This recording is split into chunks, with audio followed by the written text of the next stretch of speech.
Hola, soy Martín Rivera, soy entrenador de las categorías minis, infantiles damas, menores damas, como así también preparador físico de cadetas y juveniles damas también de la UBA. Vengo a presentar mi trabajo sobre entrenamiento de la fuerza en niños, niñas y jóvenes en el handball, ya que considero pertinente poder ir derribando algunas cuestiones tabú que si bien vienen siendo estudiadas hace mucho tiempo, algunos mitos todavía persisten y entiendo que todo lo que podamos aportar los entrenadores o entrenadoras o docentes siempre va a servir para el desarrollo de nuestro deporte. Para empezar, creo importante y pertinente poder hablar de las características antropométricas que se relacionan más que nada por ahí a la maduración, ¿sí? En chicos y chicas, y sobre todo puntualmente por ahí a lo que es a la pubertad de 12, 14 años de promedio, ¿no? En relación a que ciertas cuestiones antropométricas cumplen con una determinada linealidad hasta este momento, donde se vuelve más exponencial debido a determinadas hormonas que veremos en la próxima filmina. En el caso de las mujeres empieza a aumentar si siguen la columna FM que se refiere a fat mass, la masa grasa y en los varones en la muscle mass, la masa muscular. ¿Sí? La columna que vemos en el medio se refiere a fat free mass, que sería la masa libre de grasa, que no es lo mismo que la masa muscular por sí sola. Como marcaba recién, tenemos acá dos imágenes de documentos, ya tienen varios años, pero que todavía persisten, ¿no? Ya que por lo consistente que son claramente, en lo que vemos que las mujeres, hablando recién de las hormonas, la hormona que hacemos referencia es el estradiol en las mujeres y la testosterona en los varones, más que nada. Y también se condicen con diferentes estadios G1, G2, G3, G4 y G5, que en algunos casos son llamados Tanner y demás. ¿Sí? Pero eso es más que nada para tener una referencia. Y es importantísimo también, como marca Bailey acá, que hay un PHV llamado Peak High Velocity, que conocemos como estirón, que es el momento o la edad, ¿sí? O la etapa donde hay un máximo velocidad de crecimiento en centímetros. ¿Por qué marco esto? Ya que todos los mitos, como se suelen hablar sobre la fuerza, ¿sí? Que podía dejar a los chicos petizos y demás, vamos a ir viendo qué correlaciones van teniendo. Ahora lo vamos a ir desarrollando. Además, es importante que, por ejemplo, hay un promedio a los 14 años, pero hay algunos que el pico lo tienen a los 15 y otros lo tienen a los 12. ¿Qué quiere decir? Hay ejemplos clarísimos y sobran de yo tengo un jugador o jugadora, vamos a poner el ejemplo de que a los 12 años mide 1,60 m y algo, 70. Bueno, voy a hacer jugar de tal posición y a tal deporte, pero esto después nada más puede ser que por ahí el chico era adelantado, ¿sí? Además de todo lo que conlleva la tan temprana especialización, ¿no? Pero de limitarlo a determinada posición, por ahí después nos traiga otros problemas a la larga, ¿sí? Entonces, ¿qué tiene que ver esto con el entrenamiento de la fuerza en sí? Que es donde más estamos haciendo foco. La preparación física considero que es crucial para poder influir en estas características antropométricas, no solo a fines de rendimiento, sino a fines de salud también. ¿Sí? Ya sabemos los números exorbitantes por ahí que rodean a la obesidad infantil y demás.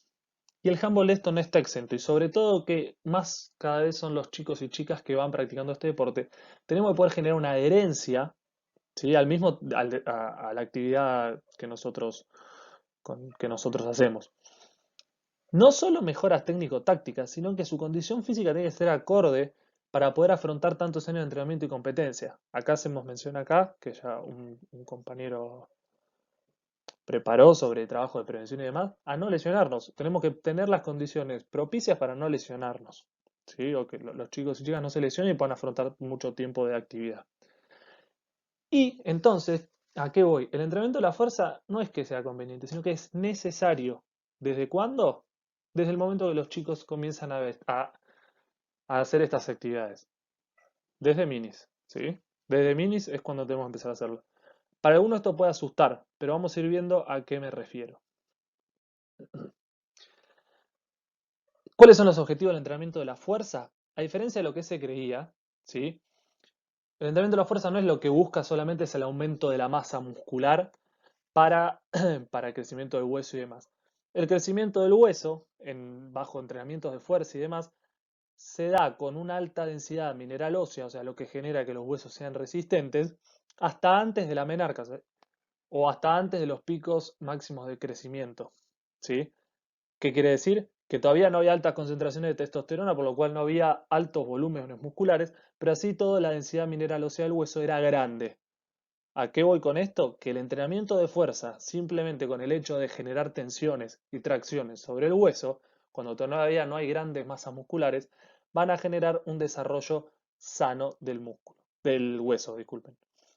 Estudios de Su de 2009. Entonces, como decimos acá, no busca ganancia de la masa muscular en cuestiones de salud, por ahí sí, del hueso, pero además los objetivos tienen que ser también en pos de la coordinación y de las mejoras neurales, que siempre, como sabemos, las primeras adaptaciones son neurales, ¿sí?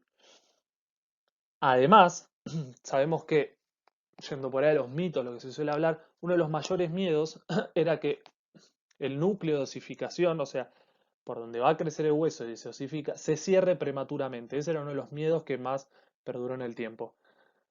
Pero luego de muchos estudios, como marco acá, todos ven que las lesiones en esos núcleos de osificación se dan por gestos repetitivos, balísticos de determinado deporte, por eso también ojo con la temprana especialización, ¿sí? Hasta de posición por ahí, porque esto es lo que más cantidad de lesiones generó, que aún así todas estas lesiones no conllevaron problemas de crecimiento del hueso, ¿sí? Hay estudios muy conocidos, ¿sí? Donde vemos que las mayores lesiones se veían en los deportes por ahí de conjuntos en este sentido y por ahí el levantamiento de pesas tenía la más mínima relación entre esto. Entonces, está bueno esto marcarlo también para ir perdiendo este miedo al entrenamiento de la fuerza, me refiero a las pesas también, ¿sí? Yendo a lo fisiológico, ¿qué pasa? Cuando generamos tensión y tracción, los osteoblastos, que son las células encargadas del crecimiento del hueso, ¿sí? Van a tener las condiciones necesarias para poder aumentar esta cantidad de densidad mineral en el hueso, ¿sí? El crecimiento del mismo. ¿A qué voy con todo esto? Entonces, sobrecarga y juegos van a poder darnos el trabajo de la fuerza. O sea, todos los gestos que están realizados por los niños o niñas jugando, ¿sí? Son máximos. El carácter del esfuerzo para poder ganar el juego que se les haya propuesto es máximo. Juegan a las hinchadas, juegan a lo que sea que tenga una manifestación grande de la fuerza desde toda la vida y vemos que no hubo grandes problemas ni que, como dice el mito, haya lesiones que hayan influido en el crecimiento ni que los chicos hayan dejado de crecer por este carácter del esfuerzo máximo. Y para lo que queda del trabajo, que se tenga en cuenta que cuando hablamos de sobrecarga, ¿sí? Es cuando estoy hablando de porcentajes. Si yo pongo un número en porcentajes es porque estoy hablando de una sobrecarga. Es algo que se le va a agregar a la deportista o deportista a la hora de entrenar. Y marco esto que es muy importante, no hay que tenerle miedo. Hay que tener un criterio, hay que saber cómo aplicarlo, ¿sí? Tener cuidado en la dosificación y en el tipo de trabajo, pero no hay que tenerle miedo. Tiene que estar presente el trabajo de sobrecarga. Algunas consideraciones para el entrenamiento de la fuerza a partir de lo expuesto por Darío Capa. Tenemos que asegurarnos porque para estas condiciones sean propicias, ¿sí? Primero, que los chicos puedan respetar las órdenes del personal idóneo, el entrenador o la entrenadora. O sea, tienen que poder acatar estas órdenes, ¿sí? Para lo cual hay que enseñar las normas de seguridad, obviamente partiendo de la base de que siempre esté capacitado como se necesita el entrenador o la entrenadora. Los ejercicios tienen que estar balanceados de tren superior e inferior, como así también tienen que estar balanceadas todas las capacidades físicas. No quiero decir entrenemos fuerza y lo otro lo dejamos de lado. ¿Hay que entrenar la resistencia? Sí. ¿Hay que entrenar la flexibilidad? Sí. ¿Hay que entrenar la coordinación? Sí. Encima sabemos que siempre interactúan una sobre la otra. Y trabajar todas las manifestaciones de la fuerza, con resistencia, potencia y explosiva. Lo que se puede considerar como fuerza máxima, ya vamos a ir viendo qué es lo que pasa al pasar las diapositivas. Hay que tener especial atención con lo que sí es la fase excéntrica, obviamente que va a haber, pero no enfatizarla, ya que es la que mayor daño muscular genera, ¿sí? Y ese daño muscular por ahí genera adaptaciones que en realidad no son las que estamos buscando ni necesitamos, ¿sí? Y más tiempo de recuperación y no es realmente lo que estamos buscando. Pero sí utilizar variados tipos de carga y sobrecarga. Puede ser el peso libre, máquinas, propio peso, salto, vamos a ver también por arriba, pero es algo que hay que... Bien, en relación a las herramientas, que lo que veníamos mencionando, una de ellas es el peso corporal, que viene siendo utilizado, sí, pero a veces en demasía, ya que cuando decimos, bueno, vamos a trabajar la fuerza en estas primeras etapas y demás, decimos, bueno, fuerza corporal. Bueno, pero hay que tener cuidado, ya que es engañoso. Por ejemplo, una flexoextensión, ¿sí? En el piso me puede generar más carga que otro ejercicio en el que yo quiera también hacer un empuje. Por una cuestión de brazo de palanca puedo hacer mucha más carga haciendo una flexoextensión que por una cuestión, la mayoría, por ahí alguien que nunca haya hecho, le hago así, no va a poder y me va a dar hasta posturas deficientes, que por ahí hacer un press de pecho o un lanzamiento, que le puedo yo manejar y mensurar la carga y me puede dar beneficios ya que va a estar bien hecho primordialmente. Pero ojo, no lo estoy demonizando, también sirve mucho para trabajos de resistencia, trabajos más duraderos, trabajos donde quiero manejar controlar la técnica en algunos casos. Otra herramienta son los saltos, importantísimos en el handball. Además del trabajo técnico del salto propio de los gestos específicos, el trabajo como parte de la fuerza, como componente de la fuerza es muy importante, donde la parte técnica es muy importante también, yendo hacia la fuerza. Pero hay que tener especial atención en lo que es el volumen y la intensidad. No es lo mismo, por ejemplo, un squat jump que yo salto en el lugar que en un drop jump donde tengo una caída. La intensidad claramente no es la misma. La forma en que va a influir sobre él la deportista o también el estrés que genera no es lo mismo. Uno es malo, otro bueno, no, nada que ver. No, nada más lejos de eso. Pero sí es importante poder mensurar la intensidad y el volumen a partir del tipo de ejercicio que estamos haciendo, porque no son todos lo mismo, no todos tienen el mismo objetivo. Y entender, de vuelta, a partir de algo que voy a marcar, que no había dicho, es que las lesiones en jóvenes, como habíamos mencionado, se dan por un sobreuso o una mala supervisión, no por el trabajo de fuerza en sí. Antes, ¿qué pasaba? Cuando expliqué los núcleos de dosificación, se tenía miedo que la parte de los platos epifisiarios, que es la parte donde termina la parte del la epífisis y el hueso, ¿sí? Se creía que eran, no se creía, son más débiles que el resto del hueso. Entonces se creía que por eso el trabajo de fuerza los podía llegar a lastimar. ¿Sí? Eso es lo que generó esta revuelta en estudios que por ahí ni se encuentran, de que los problemas de crecimiento iban a ser a partir de esto. ¿Sí? Entonces acá vemos que el problema no es el trabajo de fuerza, sino que es una deficiente supervisión y por ahí una repetición de un gesto permanente en estas edades. Demasiado reproducir el gesto. Y además tenemos los elementos de sobrecarga, ¿sí? Que la Sociedad Americana de Ortopedia habla de hasta un 80% del RM. Ojo, cuando hablamos del RM, si se quiere evaluar, obviamente no vamos a llevar al estrés total de un RM a los deportistas en estas etapas. No solo en estas etapas, en alguien que por ahí no tiene una experiencia deportiva, por más que tenga 25 años, no lo vas a llevar a un RM. Entonces se hacen estimaciones, ¿sí? Y a partir de ahí podemos mensurar la sobrecarga. Que se entienda que lo que estoy hablando también no es solo los más chicos o las más chicas. Me refiero hasta en el desarrollo de las categorías de inferiores, ¿sí? Por ahí ya en juveniles junior, a criterio de los que los entrenadores que lo vienen llevando, pueden trabajar en niveles máximos, submáximos. Pero bueno, es algo que también quería ahí más o menos dejar en claro y que se entienda esto. Y al principio, quiero volver a esto, hablábamos de los minis, ¿sí? Juegos de fuerza, me refiero a juegos de fuerza. Ellos, como dije antes, quieren dar un mayor carácter de esfuerzo para ganar, como puede ser la pelea de gallos, como muestran los chicos que están con el uniforme, las hinchadas, como los que están con la colchoneta azul, van a querer ganar. Entonces, el carácter de esfuerzo va a ser máximo y no por eso van a tener problemas en su crecimiento ni en los núcleos de dosificación. Hablando de la dosificación, como les decía, más que nada en cuestiones para empezar, ¿sí? Se puede estar hablando de frecuencia de 2 a 3 veces por semana, el entrenamiento 2 a 3 veces por semana de la fuerza, con una duración entre 20 y 30 minutos netos. ¿Qué quiere decir? Va a terminar siendo más, pero hay que tener en cuenta que va a haber una parte de movilidad, una parte de calor, una parte de corrección técnica.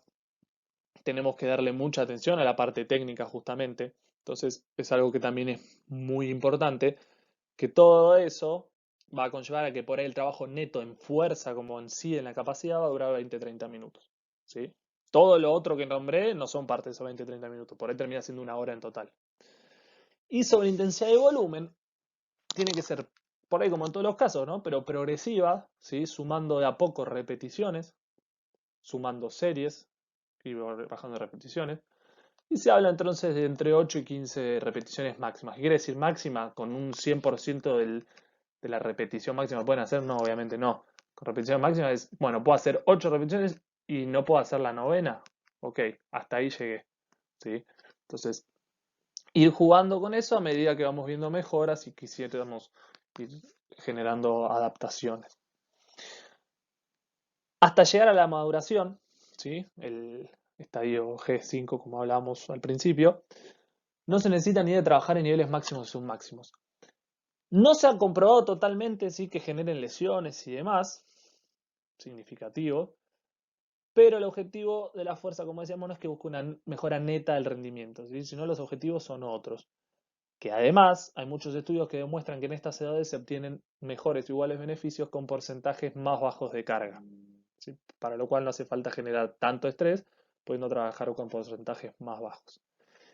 Según la NSCA, que es la Asociación Nacional Americana, ¿no? de Fuerza y Acondicionamiento, el Colegio Americano de Medicina del Deporte y la Asociación Canadiense de Fisiología del Ejercicio, los beneficios de los entrenamientos con sobrecargas, ¿sí? en los chicos son múltiples, desde las mejoras físicas, coordinativas, hasta llegar también a lo psicológico y lo motivacional.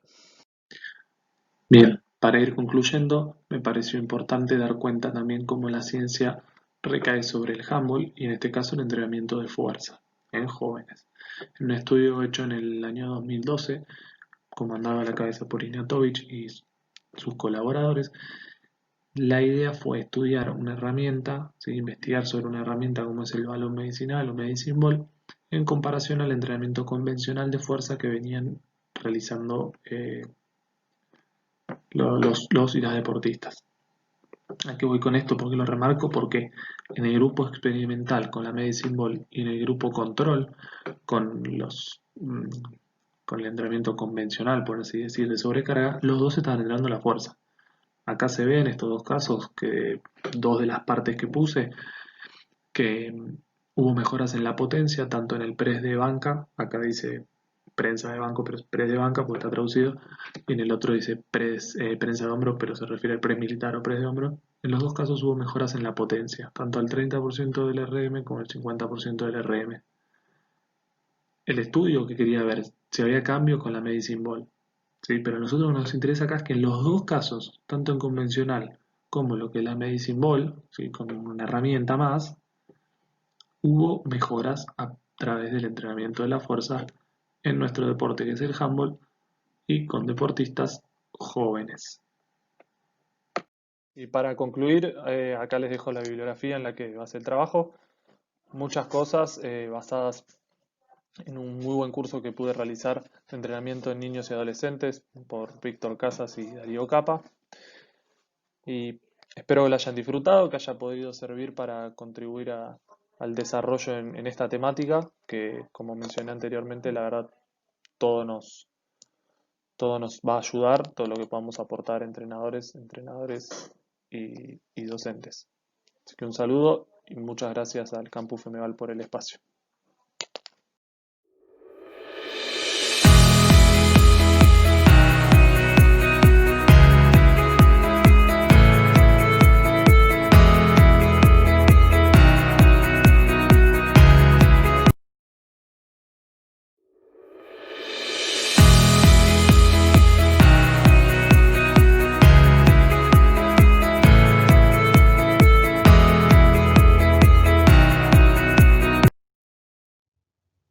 Hola a todos y a todas. mi nombre es Martín Rechimón, soy profesor de educación física y entrenador de las categorías cadetes, juveniles y junior de la rama femenina en los equipos de la Universidad de Buenos Aires. Y el tema que elegí para abordar es el trabajo preventivo. Elegí este tema porque creo que es un aspecto primordial a la hora de realizar cualquier actividad física y bueno, y en lo que nos compete en nuestro deporte, creo que eh, tenemos una exposición fuerte en cuanto a lo que pueden ser lesiones como en hombro o rodillas y que por ahí destinándole un pequeño tiempo en cada una de las sesiones de trabajo podemos reducir o minimizar un poco eh, este riesgo. Bien, ¿por qué hacer trabajo preventivo? Bueno, buscamos el rango óptimo de movimiento y potenciar la estabilidad de las articulaciones en diferentes planos. Mejoramos el control corporal. Producimos una activación muscular y por sobre todas las cosas disminuimos el riesgo de lesiones. Acá hice la aclaración de que no se evitan, ¿no? Uno lo que busca es sí disminuir ese riesgo, pero bueno, las lesiones pueden suceder igual y lo que nosotros queremos en realidad es que este riesgo sea el mínimo o el menor posible, ¿no? Eh, en cuanto a producir una activación muscular, sí lo podemos tomar como también un trabajo de entrada en calor. Así que esto va a ser importante para planificar nuestro entrenamiento. Bien, igual vamos a ir hablando de de cada uno de los puntos. Bueno, para hablar de movilidad y estabilidad voy a citar a un fisioterapeuta, Gray Cook, que dijo que el cuerpo está compuesto por partes móviles y partes estables. Estas partes se alternan durante todo el movimiento y vendrían a ser las articulaciones, ¿no? Que lo que buscan es generar una fuerza de manera eficaz y para ello cada una tiene una función específica, ya sea de movilidad o de estabilidad. Y si esto no fuese así, puede verse alterado y producirse una compensación en un movimiento no deseado, ¿no? Por ejemplo, si una articulación realiza o aporta una movilidad que no es la óptima, eh, puede llegar a compensar otra y de esta manera producirse el dolor. Eh, Bien, si vamos a esta imagen en la que se ve un lanzamiento, vamos a ver que con el color rojo están marcadas estas articulaciones relacionadas con la movilidad, definiendo la movilidad como la capacidad de producir movimiento, y en ellas encontramos al tobillo, a la cadera, el hombro, la muñeca, y si vemos en color amarillo, vamos a ver esas articulaciones relacionadas con la estabilidad, también tomando la estabilidad como la capacidad de resistir un movimiento no deseado.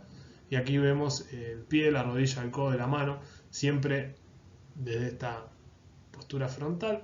Si vamos a una foto en la zona posterior, vemos que relacionado a la movilidad encontramos a la columna cervical y a la columna torácica, y relacionándolo con la estabilidad encontramos la columna lumbar y la escápula.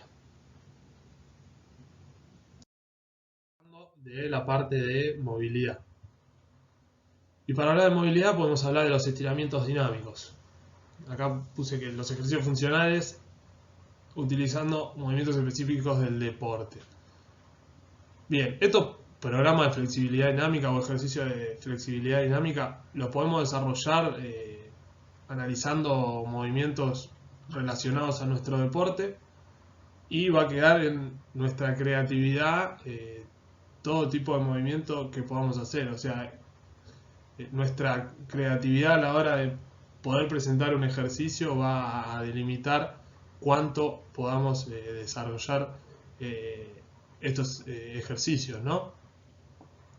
Y además, bueno, el rango óptimo de movimiento va a ir aumentando, ya que la temperatura corporal también va a ir aumentando y esto va a permitir una disminución en la viscosidad muscular que lo que va a conllevar es a disminuir, ¿no? Este riesgo de lesiones en lo que puede llegar a referirse a un levantamiento de una carga que sea grande, a un trabajo de fuerza que queramos desarrollar, eh, y no hacerlo de una manera que puede llegar a ser lesiva, ¿no? Eh, bien.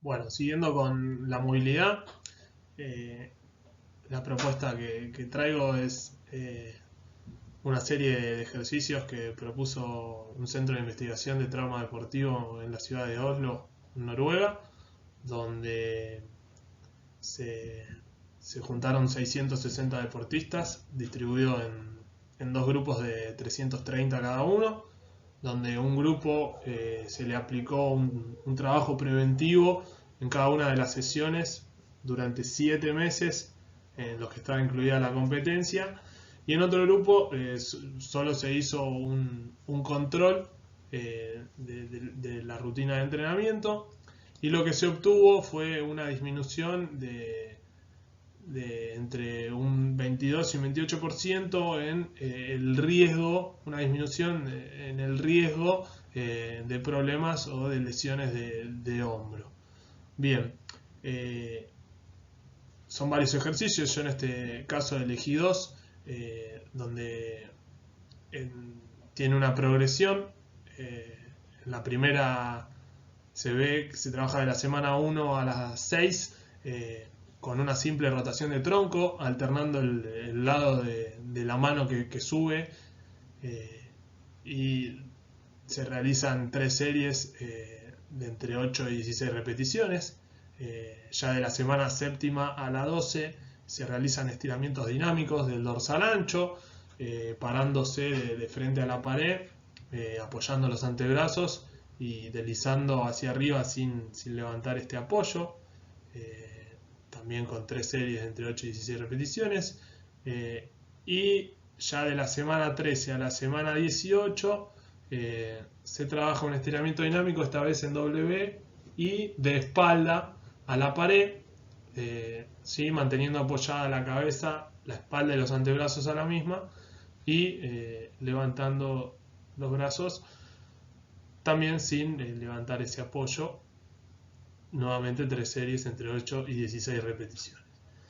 Otro de los ejercicios que me pareció bueno compartir, ya con un elástico, que si bien en este caso lo tiene un compañero, puede hacerse atándolo al palo del arco, y son vuelos, en la semana 1 a las 6, vuelos formando una letra I con los brazos, sacando el pecho y llevando las escápulas hacia atrás, siempre con los brazos extendidos, 3 series de entre 8 y 16 repeticiones, un arco y flecha, o lo que sería un gesto similar al mismo, de la semana 7 a la 12, llevando el hombro hacia atrás y acompañando con una rotación del tronco, 3 veces entre 8 y 16 repeticiones, y de la semana 13 a la semana 18, un gesto similar al lanzamiento, llevando la mano del elástico hacia atrás y hacia arriba, y volviendo a la posición inicial con un movimiento lento, contando aproximadamente 3 segundos para realizar el mismo. También entre 8 y 16 repeticiones 3 veces. Pasamos a hablar de lo que sería ahora la estabilidad. Y si vamos a hablar de estabilidad, tenemos que hablar de core o núcleo, que es lo que vamos a llamar a este conjunto de músculos que integran y son responsables de mantener unido el tórax, el abdomen y la pelvis en una única estructura, ¿no? Esta unidad funcional que nos permite realizar movimientos sin que se vea afectada ni compensando con movimientos no deseados, ¿no? Este core a nosotros nos sirve para poder transferir fuerzas entre lo que son los miembros superiores y los miembros inferiores, ¿no? Bien, y voy a citar a Michael Boyle, que dice que el entrenamiento del núcleo es prevenir movimiento en vez de crearlo. ¿Y a qué vamos con esto? A que nosotros esta parte o hasta donde yo considero la trabajo de la siguiente manera, aprovechando esta frase, nosotros trabajamos con movimientos de anti-extensión, anti-flexión y anti-rotación. ¿Qué quiere decir esto? Que nosotros vamos a buscar por lo general posturas más isométricas o que no conlleven ese movimiento para consolidar esa estructura.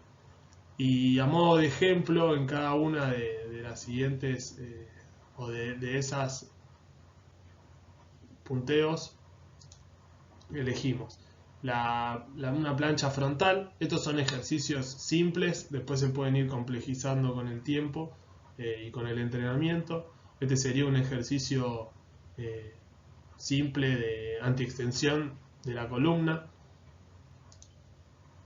Una plancha lateral, que lo que sería un ejercicio de antiflexión justamente lateral. Este ejercicio de antirrotación del tronco también con una banda elástica desde el pecho, ¿sí?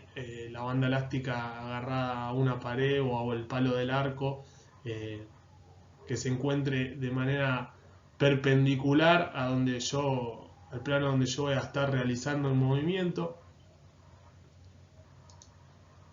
Un puente de glúteo sencillo, que también va a ser o va a entrar dentro de la categoría de antiflexión, evitando esa flexión de la cadera al mantener el cuerpo en una misma línea. Y después ya un ejercicio que puede ser considerado multiplanar, como puede llegar a ser una caminata de granjero o con peso a los costados, sí, por ahí para un entrenamiento un poco más avanzado, pero que muestra la misma idea, ¿no? Entonces, ¿qué buscamos con esto? Se busca lo que llamamos el control motor. El control motor tomado como la capacidad que tenemos, ¿no? Para desplazarnos sin dificultad y tener esa capacidad de mantener la postura y el equilibrio, como poder producir movimiento a través de este equilibrio. Y si hablamos de equilibrio, tenemos que tener en cuenta los tres componentes del mismo, ¿no? Que son el sistema vestibular, la propiocepción como capacidad de conocer la posición de articulaciones o segmentos corporales en el espacio, y estamos hablando de tendones, articulaciones, músculos y fascias. Y la vista, que la vista es componente del equilibrio, por eso muchas veces nosotros trabajamos el equilibrio por ahí con los ojos cerrados, ¿no? Es una manera de complejizar este ejercicio del equilibrio. Bien. Entonces, ejercicios para trabajar el equilibrio. Podemos trabajar el equilibrio estático, como decía anteriormente. Bueno, nos tapamos la vista sobre una colchoneta, sobre un almohadón, ahora que estamos en casa, sobre un bosu, y podemos trabajar el equilibrio. Sí, al sacar la vista, por ahí estamos haciendo más foco en la parte propioceptiva. O trabajar el equilibrio dinámico, que esto en nuestro deporte va a ser muy importante, sobre todo en la parte de la caída y la recepción de los saltos o de los lanzamientos. Sí, para esto también tener en cuenta una progresión en cuanto a la carga, posiblemente empezando de manera lineal, con 2 pies, después ir aumentando la distancia, ir alternando con un pie, con el otro, pero siempre siendo consciente de realizar la absorción en la caída y de alineando el cuerpo y en la misma, ¿no? Ya si queremos ir un poco al trabajo de campo, podemos hablar de los cambios de dirección y en los cambios de dirección nombrar las 3 fases que tiene el mismo, que es la fase de desaceleración, un frenado o transferencia para una siguiente impulsión. Esto también se entrena, esto también lo tenemos que considerar preventivo. Se me ocurre, por ejemplo, si nuestro trabajo de campo va a ser más destinado a situaciones de un 1 versus 1, puede ser, bueno, trabajar en este aspecto de los cambios de dirección. Y otro aspecto importante es la coordinación, que puede mejorar la reactividad de los pies o mismo la coordinación de las piernas en las técnicas de carrera, y por ahí sí pueden llegar a estar más relacionadas a optimizar el rendimiento, pero también va a ser importante en la prevención de posibles lesiones, sobre todo si esta coordinación la empezamos a trabajar en categorías más chicas o formativas. Van a verse reflejadas en una mejora de las técnicas de carrera que a la larga van a traer un menor riesgo en posibles lesiones por malas ejecuciones, ¿no? Bien, y por último traje lo que es la liberación miofacial, que es algo que está un poco de moda, pero que realmente está bueno, que aumenta el flujo sanguíneo y reduce adherencias, que alivia el dolor, vuelve al músculo a su tensión natural, ¿no? A su tensión fisiológica, y permite la relajación mediante la activación de los órganos tendinosos de Golgi. Bueno, esto se da por una inhibición autógena de los usos neuromusculares, y esto hace que el tono muscular vuelva, como decía antes, a su estado de tensión fisiológica. Lo que sí hay que hacerlo entre 30 y 45 segundos, dependiendo si el dolor es más agudo o menos agudo. No menos de 30 segundos es lo recomendable. Y sí detenerse en esos lugares o en esas zonas donde uno sienta mayor tensión, ¿no? Bien. Unas consideraciones finales para ir terminando. Como todo entrenamiento, sí, basarnos en nuestra planificación, sabiendo que destinando nuestra primera parte del mismo lo podemos tomar como una entrada en calor, ¿sí? Focalizar el trabajo que vamos a realizar en la parte técnico-táctica. Esto quiere decir que no vamos a poder hacer todos los ejercicios porque por ahí nos llevaría toda la sesión de entrenamiento, pero sí focalizando en lo que nosotros vamos a hacer en la parte referida al deporte, podemos orientar esos trabajos para optimizar el rendimiento y para optimizar minimizar, mejor dicho, ese riesgo en lesiones producto de lo que vamos a trabajar. Se puede trabajar en todas las categorías, desde los más chicos podemos generar hábitos que están buenos también. Se puede realizar en la sesión previa al gimnasio también, y pueden incluirse trabajos excéntricos ya más relacionados por ahí a la fuerza. Bien, bueno, nada, dejo la bibliografía. Muchas gracias por el espacio.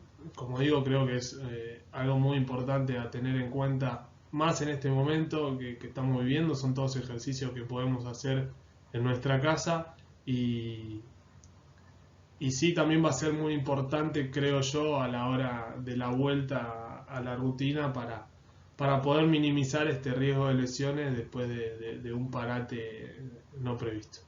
Así que agradezco al campus nuevamente por el espacio y aprovechar la oportunidad para poder seguir creciendo y formándonos día a día. Muchas gracias.